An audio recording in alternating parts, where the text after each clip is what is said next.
You're such an asshole. Continuing on, Sexy Cappy. I'm going to try to maintain my blood pressure here. I am a 44-year-old male, single from Sweden. I have an education in electronics engineering. After I started working at 19, I got bored and instead studied music for 3 years. You are lazy. Start right there. You're lazy. You had it all. You had a shot. You had a good skill in a trade. And then you got bored because you thought life was supposed to be exciting and fun and your parents didn't raise right, or the Swedish government gave you a bunch of bullshit about what to expect in the future. And you fell for it and you chose to study music because you're lazy. Not because you have a passion, not because you're excited about music, not even probably because you're good at music. You chose that because you were lazy. And you thought you were going to be different and better than other people and that you were entitled to an exciting life. You foolish man.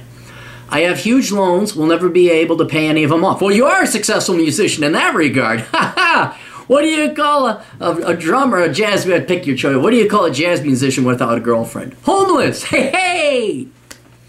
I've attempted a career as a musician and studio owner and failed. Today I can only get low-level jobs in electronics, and most of those are occupied by idiots and immigrants.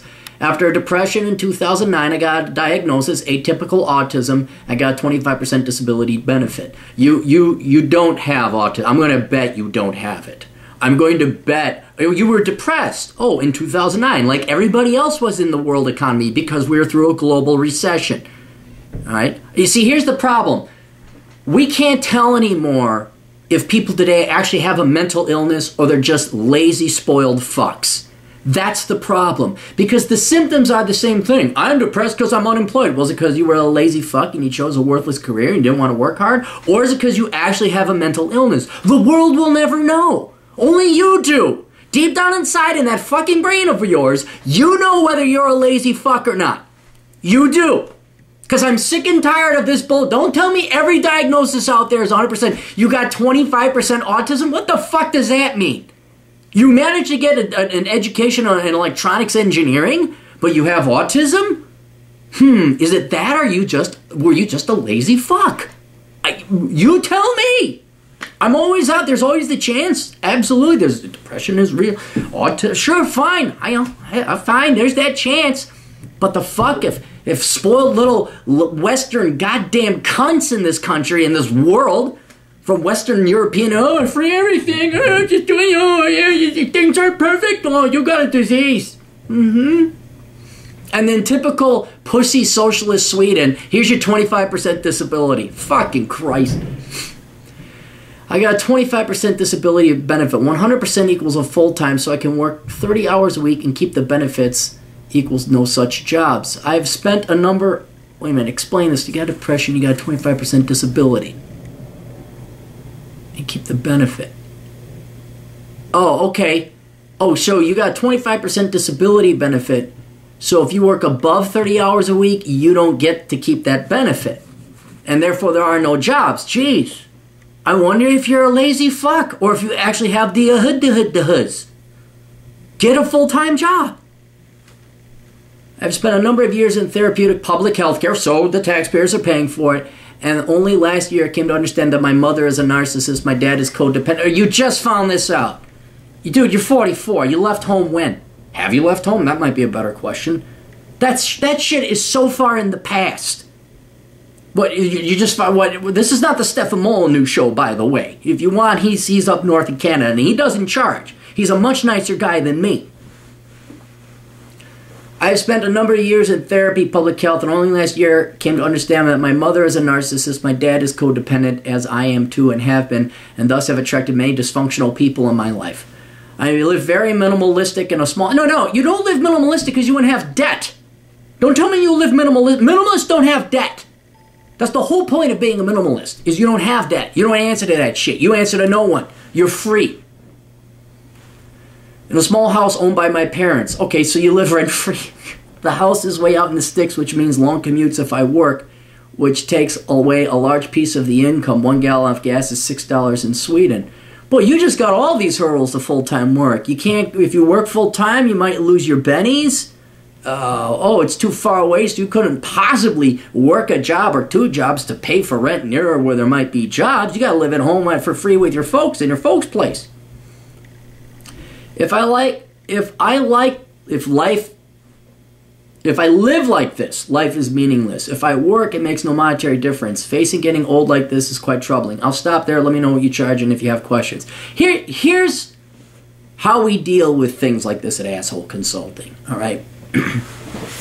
The mental illness, whether you have it or not, and you might, and you could go talk to all of the professionals on the Swedish taxpayers' dime who have every incentive in the world to say that you have an issue so they can keep their gun. You have to be aware of that incentive they have, right? Even if it's, you go private sector, even if it's 100% true that you might have these disabilities and drawbacks, you were born with it, and it doesn't change what your best plan of action is.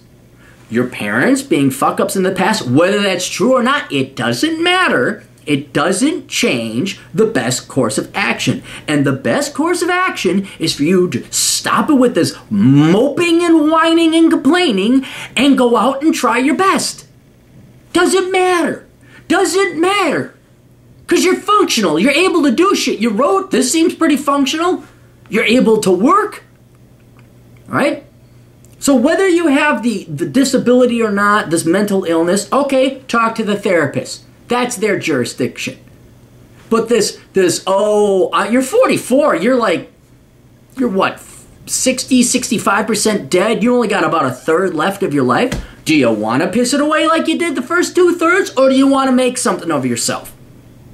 Because in addition to therapy or whatever you're going to get to deal with your mumsy and popsy 4 fucking decades ago, and oh my gosh, I got the bipolars and the ADHDs and all this other stuff. You go ahead and deal with that. It doesn't change today that your next step tomorrow is to knock it off, get a fucking job, go back to school, become an electrical engineer, do some fucking thing with your life before another 44 years go away and you're dead.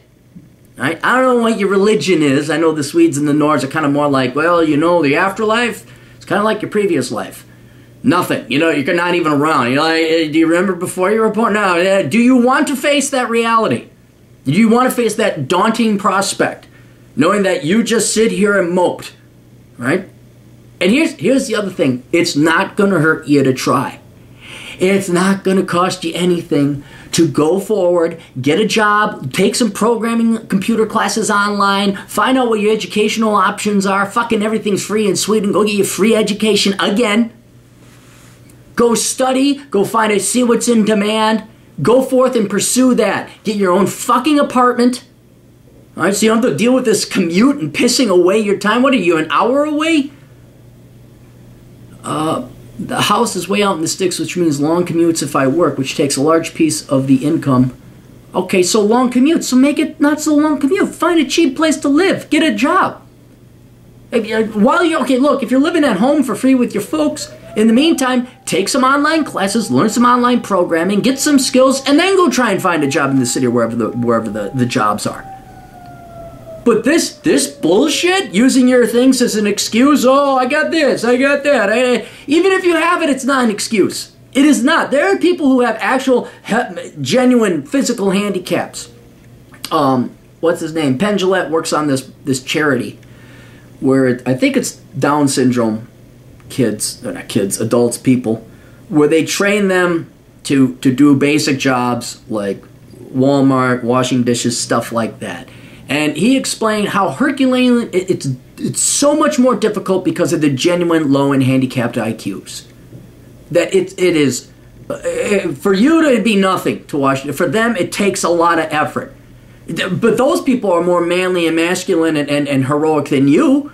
Because you don't even try. And they're trying to bust. They're happy to have this freaking job, to have this opportunity. And you're, I got 25% potential atypical autism. Oh, I can't do anything now. Fuck off. So it's your choice. Your choice. Still go to the therapist. Fine. Go ahead. Do that. Right? Talk to them. Whatever. It doesn't change that takes an hour a week.